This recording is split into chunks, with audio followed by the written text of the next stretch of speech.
नसरापुरात 1 मे रोजी चिमुकलीवर अत्याचार करून खून झालेल्या प्रकरणाचा खरं तर आज निकाल येणार आहे। कोर्टामध्ये जी प्रोसिजर सुरू आहे त्या ठिकाणी आपण पाहू शकता अनेक नातेवाईक अनेक नागरिक जे आहे या संपूर्ण निकाल पाहण्यासाठी आलेत। आपण त्यांच्याशी बोलण्याचा प्रयत्न करूया।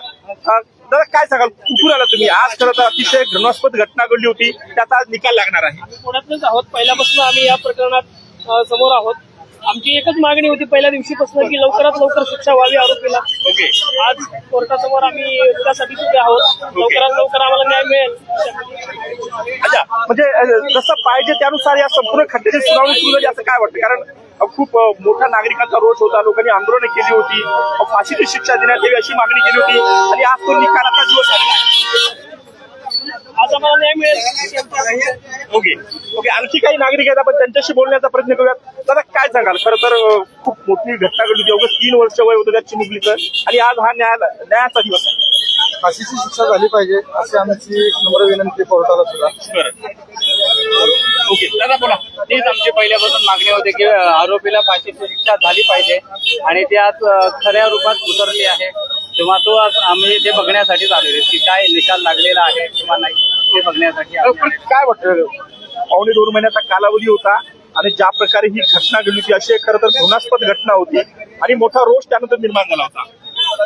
सगळ्यांच्या मनात आक्रोश भरपूर होता पहिल्यापासून, पण तो कायद्याच्या मार्गाने जो चालत होता किंवा चाललेला आहे किंवा ते जे ज्या पद्धतीने ट्रॅकवर गेलेले आहे त्या पद्धतीने बघता तर ही आरोपीला फाशी शिक्षा ही योग्यच आहे। होईल असं वाटतं का? होईल। ओके, तर आपण पाहू शकता नसरापूर प्रकरणाच्या निकाल ऐकण्यासाठी खरं तर ही गर्दी या ठिकाणी झालेली आहे।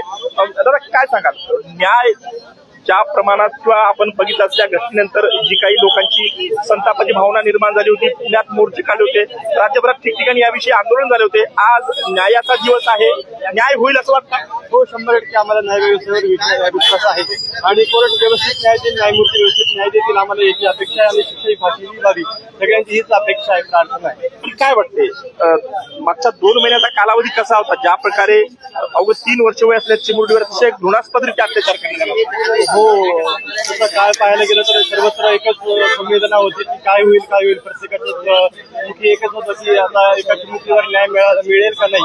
आता लहान अजूनही त्याच्यानंतर खूप प्रकरण झाले, त्या प्रकरणानंतर 3-4 दिवसामध्ये खूप प्रकरण झाली। सगळ्यांचीच अपेक्षा होती की याच निकालाने सगळ्यांना समर्थन मिळेल, हीच अपेक्षा होती। तर आपण पाहू शकता अवघ्या काही वेळात खरं तर याचा निकाल येणं अपेक्षित आहे। 1 मे रोजी म्हणजे महाराष्ट्र दिनाच्या दिवशी ही संपूर्ण घटना घडली होती। 3 वर्ष वय असलेली ही चिमुरडी पुण्याहून खरं तर मामाच्या गावात म्हणजे नसरापूर या ठिकाणी गेली होती। त्या ठिकाणी भीमराव कांबळे हे 65 वर्ष वय असणाऱ्या या आरोपीनं या चिमुरडीला खाऊचं आम्ही दाखवलं होतं आणि त्यानंतर गावातलीच एका जनावरांच्या गोठ्यात तिला घेऊन गेला आणि त्यानंतर तिच्यावर अत्याचार करून खून केला होता। हा संपूर्ण प्रकार उघडकीस आल्यानंतर संपूर्ण महाराष्ट्रात संतापाची लाट उसळली होती आणि त्यानंतर ठिकठिकाणी मोर्चे झाले होते, आंदोलनं झाली होती। पुण्यातील बंगळूर मुंबई महामार्ग खरं तर या नसरापूरच्या ग्रामस्थांनी रोखून धरला होता आणि त्यानंतर राज्याचे मुख्यमंत्री असतील, उपमुख्यमंत्री असतील, त्यांनी या संपूर्ण घटनेची दखल घेत यात जे कोणी आरोपी आहे त्यांना जलद गती न्यायालयात सुनावणी होईल असं आश्वासन दिलं होतं आणि खरं तर ते आश्वासन काही अंशी पूर्णही झालं असं म्हणावं लागेल, कारण अवघ्या 2.25 महिन्यात या संपूर्ण खटल्याची सुनावणी पार पडली।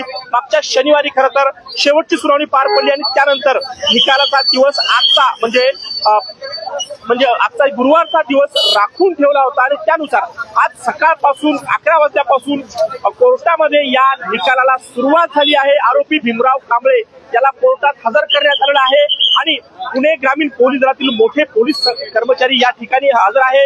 निकाल काय लागतं याकडे आता अवघ्या महाराष्ट्राचं लक्ष लागले।